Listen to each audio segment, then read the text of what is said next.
Hey everyone, it's James Clark, broker with Century 21 Alton Clark, here with your May 2024 Florida real estate market update. First things first, let's talk about inventory. That's right, inventory is actually rising. We've seen a slight uptick, which is great news for buyers, especially those who've been struggling to find their dream homes, maybe finding themselves in bidding wars. Homes are hitting the market more frequently, but they're still selling quickly. As a matter of fact, typically within 25 days. So if you blink or hesitate, you might miss out.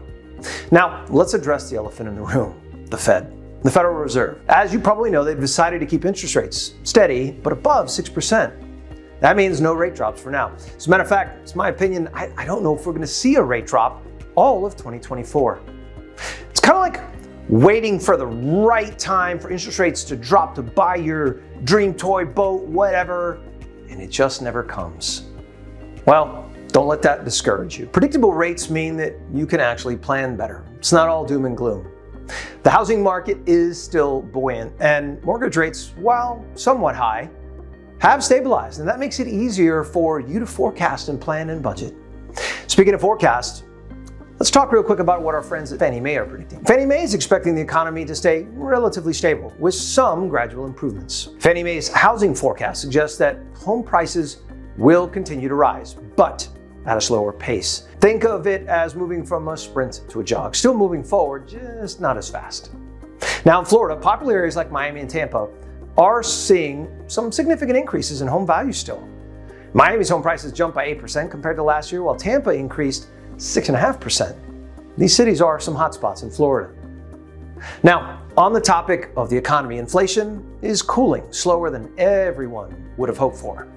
There's so much uncertainty in today's society, with potential wars looming, the possibility of the worst election cycle in recent history, which typically softens markets, and so much more. It's got a lot of people sitting on the fence.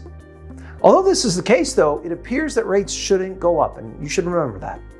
I can tell you this, the market is moving and shaking every single day, and it shouldn't be something you avoid.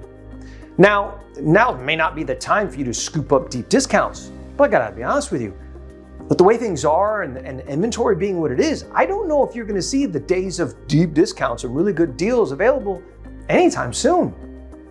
For those of you that are waiting about rates to drop, maybe waiting like, I'm going to wait until they drop to where they were in COVID levels. I don't know if we will ever see rates get back to that level, right? 6-7% is actually pretty normal. It's all a matter of context. Now, my final thought here is that there's never really a bad time to enter or exit the market, so long as you're well informed, you make intelligent, non-emotional decisions. Easy, right? Yeah, right. I get it. Listen, I hope you guys found that information useful. Please don't hesitate to reach out if you have any questions, and I'll see you on the next one.